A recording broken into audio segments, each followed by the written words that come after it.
தினம் காலையில் சீக்கிரம் எந்திரிக்கணும்னு முடிவு பண்ணிட்டீங்களா? இனிமேலும் இந்த மாதிரி டிலே பண்ணக்கூடாது, இன்னையிலேருந்தாவது ஸ்டார்ட் பண்ணணும் அப்படின்னு ஒரு தீர்மானத்துக்கு வந்துட்டீங்க. இனிமேல் தினம் காலையில் சீக்கிரம் எந்திரிக்க போறீங்கன்னா தாராளமாக எந்திரிங்க. ஆனால் தயவு செஞ்சு யார்கிட்டையும் சொல்லாதீங்க. அதே மாதிரி வாக்கிங் போகணும்னு முடிவு பண்ணிட்டீங்களா?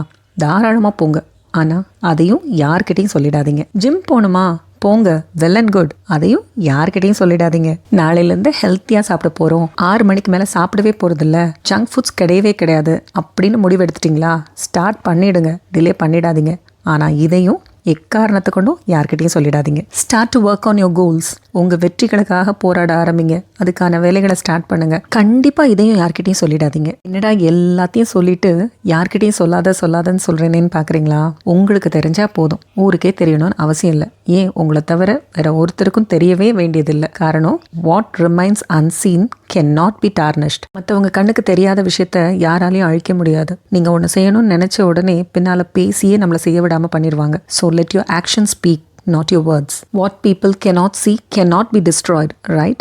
பேசி மட்டன் தட்டி உன்னால முடியாதுன்னு சொல்ற கூட்டம் தான் இங்க அதிகமா இருக்கு. கிண்டலும் நக்கலும் நையாண்டியுமா தான் தெரியும். நாம அவங்களுக்கு தேவையே இல்லை. அவங்க என்ன வேணா பேசிட்டு போட்டோம். அவங்க பேசுறதுனால உங்க நம்பிக்கை உடையுதுன்னா அப்படி என்ன அப்போ நீங்க நம்பிக்கை வச்சிருக்கீங்க உங்க மேல? சொல்லுங்க. ஒரு பிஸ்னஸ் பண்றீங்க, ரொம்ப அமோகமா போய்கிட்டு இருக்கு, நல்ல லாபம், பெரிய பேர், பெற்றவங்க பெருமையாகவும் மற்றவங்க பொறாமையாகவும் பார்க்குற அளவுக்கு வளர்ந்துட்டீங்க.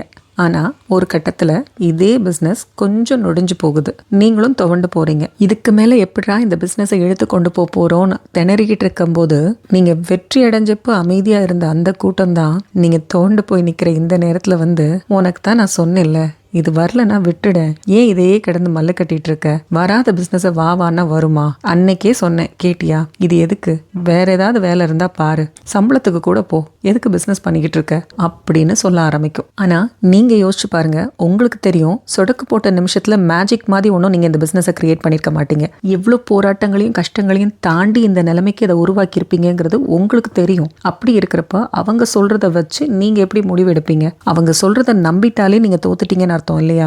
வெற்றியாளர்கள் கிட்ட இருக்க நல்ல விஷயம் என்ன தெரியுமா?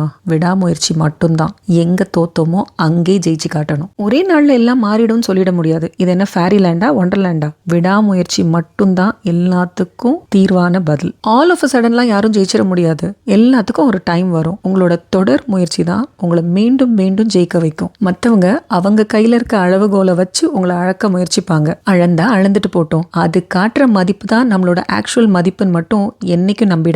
So there's never a wrong time to do a right thing. அதனால எதையும் யார்கிட்டையும் சொல்லி புரிய வச்சுட்டு இருக்கணும்னு நினைக்காதீங்க. டைம் வேஸ்ட் பண்ணாதீங்க. எதை செய்யணும்னு நினைச்சாலும் இமீடியட்டா நீங்களாவே செய்ய ஆரம்பிச்சிருங்க.